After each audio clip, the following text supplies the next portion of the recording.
네, 오늘은 사람들이 이 빨간 줄에 대한 얘기를 많이 합니다. 이 전과 빨간 줄 정말 연관을 많이 시키는데요. 오늘은 이 빨간 줄이 도대체 뭔지, 실제로 그어지는지, 그리고 그어지면 도대체 어떻게 그어지는지까지 확실하게 알려드리도록 하겠습니다. 오늘 이 빨간 줄에 대해서 자세한 설명을 해주실 현창은 변호사님 모시겠습니다. 네, 안녕하세요. 동명마음사무소 현창 변호사입니다. 전과 기록을 왜 도대체 사람들이 빨간 줄이라고 하는 거죠? 인터넷 커뮤니티나 이런 데서 보면은 이 사람 뭐 참교육 시키겠다, 뭐 빨간 줄을 긋게 하겠다 이런 얘기가 많아서 실제로 뭐 빨간 줄이 어디 그이는 줄 알고 있는 분들이 굉장히 많은 것 같아요. 네. 저희가 무거운 소는 뭐 상형, 징역, 금고, 뭐 벌금을 많이 알고 있고 네. 그 외에 자격상실, 자격정지, 구류, 과료, 몰수가 이런 게 있는데 뭐 우리가 흔히 말하는 뭐 도로교통법상 뭐 과태료 이런 거는 이제 우리 형사법상 뭐 전과가 남는 건 아니죠. 행정벌이죠, 그런 건? 그렇죠, 그렇죠. 행정벌이죠. 자, 여기서 집행유예는 보통 징역이나 금고형의 집행유예를 말하는데 이런 처벌들이 기록에 남게 되면은 전과라고 하긴 해요. 네. 근데 이때 무슨 우리 주민등록증에 뭐 호적에 빨간 줄이 그리고 그러지는 않습니다. 조선시대도 아니고. 저는 이게 좀 어원이 궁금해요. 아, 진짜 조선시대에는 이 빨간 줄을 그었던 건지, 아니면 뭐 우리 특히나 수감 생활에 관련돼서는 이런 어떤 속어들이 있는 것 같아요. 두부 먹고, 콩밥 먹인다, 큰 집 간다. 이런 거에 어원이 저도 궁금하긴 해요. 저도 알아요? 몰라요. 알아요? 저도 몰라요. 이게 막 누군가 알아야 되지 않을까? 위키피디아 이런데. 구글. 검색해볼까? 어떻게 알아? 왜 빨간 줄일까? 여러분들 뭐 주민등록증에 빨간 줄 그어지나요? 뭐 이렇게 물어보시는 분들도 계신데 안 그어져요. 여러분들의 주민등록증은 그대로입니다.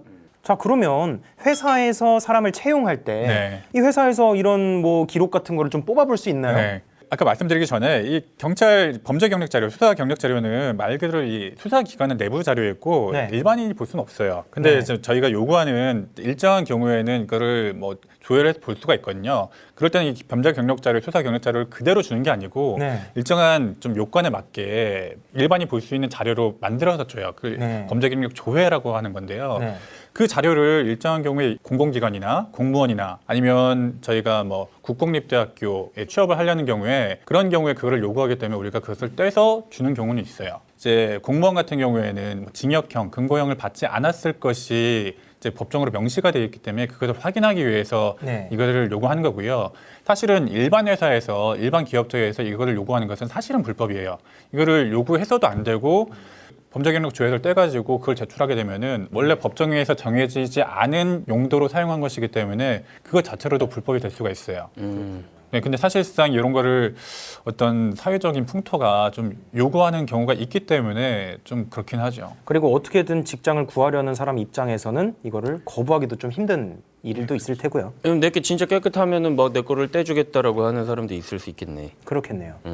그래서 괜히 찔리는 거 아니냐라고 하는 갑질이 생기는 수 있는 거지. 아, 사실 법에 정해진 목적이 아니라서 나는 제출을 안 하는 건데 당신이 뭔가 캥기는 게 있으니까 일부러 제출하는 게 아닌 것이다. 이런 의심을 살 수 있다. 그럴 수도 있겠네요. 사실은 이거 그 주어진 이제 법정에서 정해지지 않은 용도로 사용하는 거기 때문에 그를 떼서 자기가 제출하는 것도 그것 자체로 사실은 불법의 소지가 있거든. 네. 근데 그러면요. 이게 약간 결혼 문제랑 좀 결부지어서 좀 여쭤보고 싶은 게 예전에 한번 이런 얘기가 있었습니다. 결혼을 했는데 남편이 전자발찌를 차고 있었어요. 이게 정말 얼마나 끔찍한 일입니까? 결혼했는데 결혼했는데 남편이 이제 전자발찌를 차고 있다. 신혼여행에서 갑자기 이거는 이제 괴담으로만 돌았던 얘기인 줄 알았는데 실제로 그런 일이 있다고 기사까지 나오고 있거든요.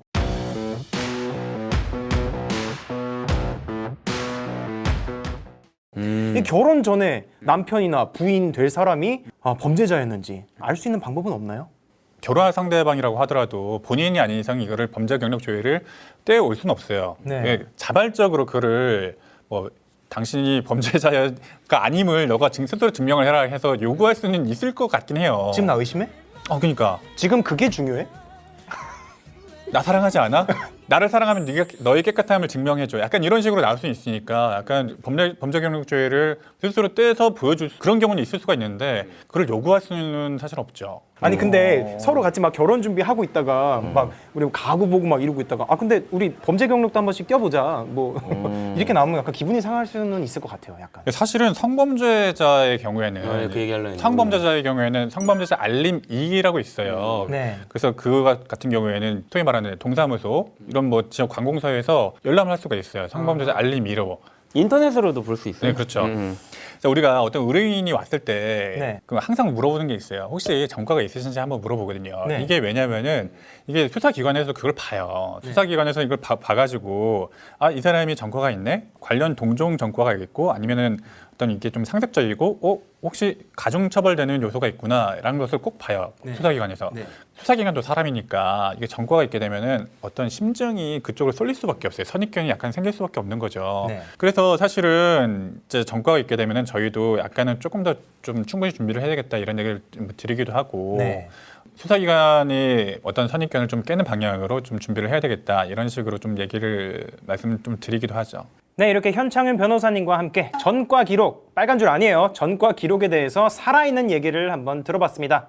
여러분들께서 만약에 추가로 궁금하신 점이 있다면요. 더보기란에 있는 링크로 가셔서 댓글 달아주시면 될 것 같습니다. 감사합니다.